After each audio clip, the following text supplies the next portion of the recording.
Je vais mettre les choses au clair avant de commencer. Ce film est bien un film d'animation de Disney. C'est juste que la différence, c'est que c'est la boîte de Tim Burton, à savoir Skellington Inc., qui a produit le film en coproduction avec Touchstone afin que le film sorte. Donc en soi, oui, c'est eux qui ont fait le film, mais le film est quand même sorti sous le nom de Disney, même s'il n'y a pas le nom au début. Comme quoi Disney n'assumait pas cette œuvre. Un peu comme Pirates des Caraïbes 1. Ce film, pour moi, c'était un vrai défi, parce que depuis que je l'ai découvert, j'ai toujours adoré le film, et j'ai toujours eu peur de donner un avis critique sans réfléchir à ce que je dis derrière. Donc, l'étrange Noël de Monsieur Jack. De quoi ça parle? Jack Skellington est lassé des fêtes d'Halloween malgré ses réussites. Il découvre alors un nouveau monde qu'il n'avait jamais vu avant, le monde de Noël, et il décide alors de s'allier avec la ville d'Halloween afin de faire sa propre version de Noël. En gros, c'est l'histoire du film. Et qu'est-ce que je peux penser du film? J'adore ce film. Mais sincèrement, j'adore ce film. C'est même pas une manière de dire calmement oui, ça va, il est excellent. Non, non, j'adore vraiment ce film. Je considère ce film comme un chef-d'œuvre. Mais évidemment, je vais quand même parler de quelques petits défauts qui me dérangent un petit peu. À commencer par l'introduction d'Oogie Boogie. Alors, quand je dis introduction d'Oogie Boogie, je ne parle pas du début du film où on le voit pour la première fois, et encore rapidement. Je veux parler du fait que pour un méchant, je trouve qu'il arrive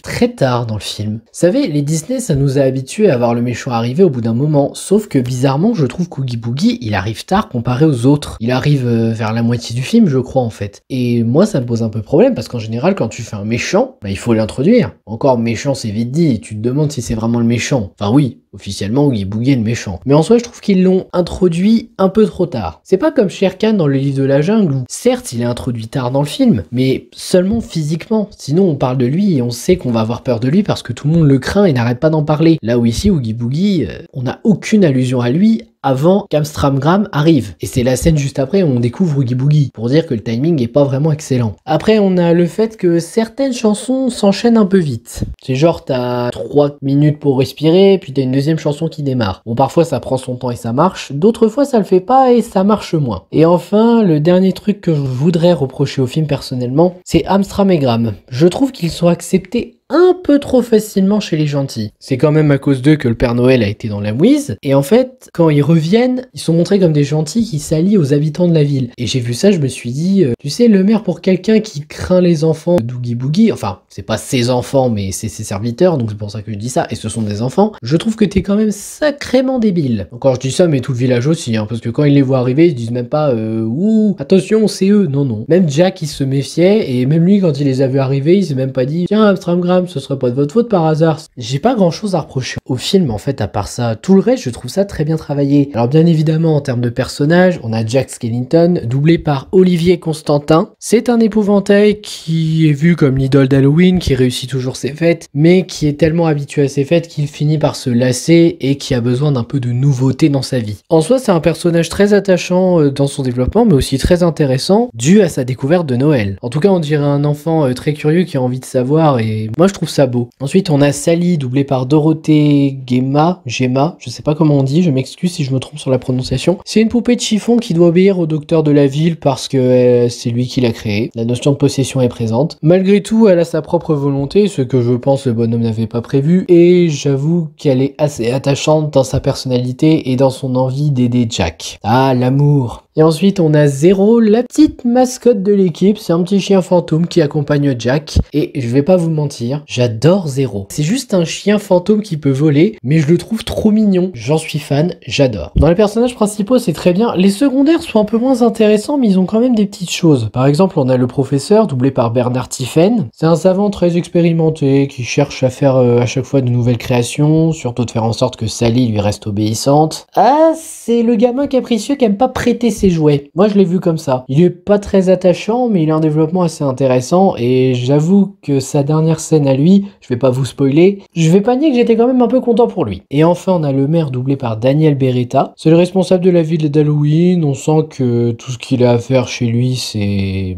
faire la fête d'Halloween, rien de plus. Et on sent qu'il est très bipolaire. Oui, le double visage, ça sert. Mais en même temps, y a pas que ça. Il a souvent tendance à surdramatiser les choses quand il est triste, mais encore une fois, vu qu'il a une double personnalité, ça m'étonne même pas, qui représente sûrement la bipolarité qu'il a. Bon, il y a des moments, il essaye d'être drôle, il y arrive à peu près, il me fait sourire, mais en soi, il a pas de réel développement en fait. Donc, parlons des méchants. Je vais commencer évidemment par Oogie Boogie, doublé par l'el famoso Richard Darbois. Lui, c'est un gros sac d'insectes grouillants qui semble être détesté par toute la ville, mais on saura jamais pourquoi. Ça, c'est un des défauts. Bon, après, moi, j'ai mes propres théories sur le sujet. Je pense que, par exemple, il a dû arnaquer la ville. Vu que c'est un fan des jeux de casino, je pense qu'il a tenté un truc avec ça avec la ville, mais que ça s'est très mal passé, et depuis, bah, il vit en ermite chez lui. Je crois, encore une fois, c'est une théorie. Après, je reconnais que c'est un défaut du film aussi, même si je l'ai pas cité avant. C'est qu'on ne sait pas pourquoi les habitants en veulent à Oogie Boogie. Bon, après, c'est peut-être dû juste à sa personnalité, à savoir qu'il est détestable. Mais en tout cas, moi, je trouve que c'est un méchant qui a du style. C'est pas un des méchants les plus stylés de Disney, hein, c'est pas un des meilleurs. Mais je trouve qu'il a un style unique qui le rend intéressant, et bon, on va pas se mentir, Richard Darbois lui donne beaucoup de classe. Ensuite, on a Ham, doublé par Michel Costa, Stram, doublé par Céline Monsara. Ouais, je sais, c'est dur à croire, mais pourtant c'est bien elle. Et Graham, doublé par Bertrand Libert. Ce sont juste les 3 hommes de main d'Oogie Boogie. Bon, ne pas savoir pourquoi il lui obéit, ça me dérange pas, hein, ça se trouve, c'est ses enfants. Je sais pas, on sait pas, et on n'a pas besoin de tout savoir tout le temps. Il a des serviteurs, ils lui obéissent, et étant donné que c'est un ermite qui vit chez lui, je pense qu'ils arrivent à se rendre utiles pour leur maître.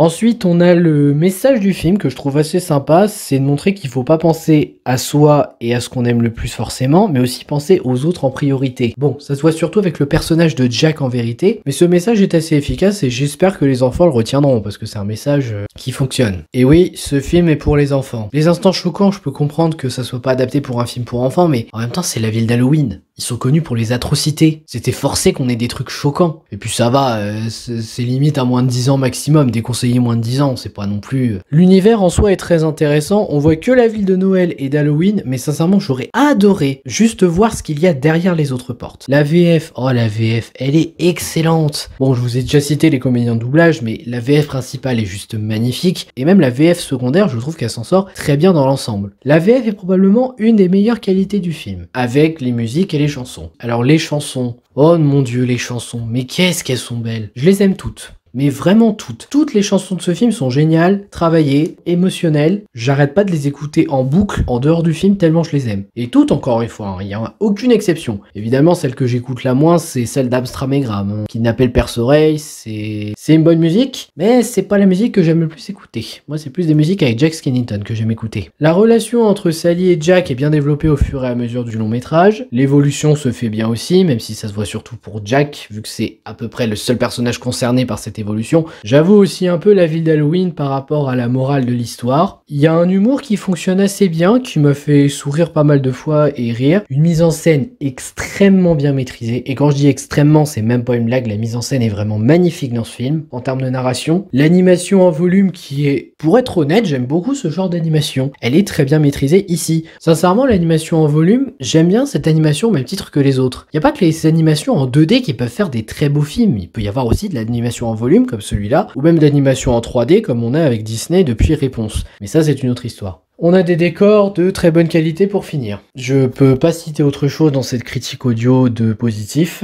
Voilà, bon, je pense que j'ai pas grand chose à ajouter sur l'étrange Noël de Monsieur Jack. C'est la première fois que je fais une critique sans partie spoil d'ailleurs. C'est pour moi un chef-d'œuvre. Après, c'est vrai qu'il y a quand même des petits problèmes, mais moi personnellement, c'est un film que j'adore. Pour moi, c'est un film magnifique. C'est un chef-d'œuvre qu'il faut à tout prix regarder. Sauf si vous êtes allergique à l'animation en volume. Mais franchement, l'histoire est magnifique, la morale fonctionne, et même dans tout ce qui se passe dans le long métrage, c'est intéressant du début à la fin. Encore une fois, les scènes choquantes, c'est pas vraiment un drame. Et encore, les scènes choquantes, même pas, il y en a qu'une qui est réellement choquante. Le reste, ça se regarde par les enfants. Bon, dans tous les cas, ce film, magnifique, regardez-le si c'est pas déjà fait, même si je pense que c'est fait parce que le film est sorti en 1993. Et pour ma part, il reste mon Disney préféré. Peut-être pour la part de Sombre, mine de rien, ils auraient continué dans la direction de l'étrange Noël de Monsieur Jack, même si encore une fois, je sais que c'est pas officiellement Disney qui est reconnu comme les créateurs de ce film, et je peux comprendre, et ben j'aurais pas dit non pour autant. Vous auriez continué comme ça, je pense que j'aurais aimé les films sombres, vraiment, la direction que vous auriez pris. Bref, ce film, merveilleux, regardez-le si ce n'est pas déjà fait, et si c'est déjà fait, bah, gardez-le pour Noël. C'est peut-être la meilleure période pour regarder ce film. Sur ce, je vous remercie d'avoir regardé cette vidéo, n'hésitez pas à liker, à partager, à vous abonner, et je vous dis à bientôt pour une prochaine vidéo. Ciao!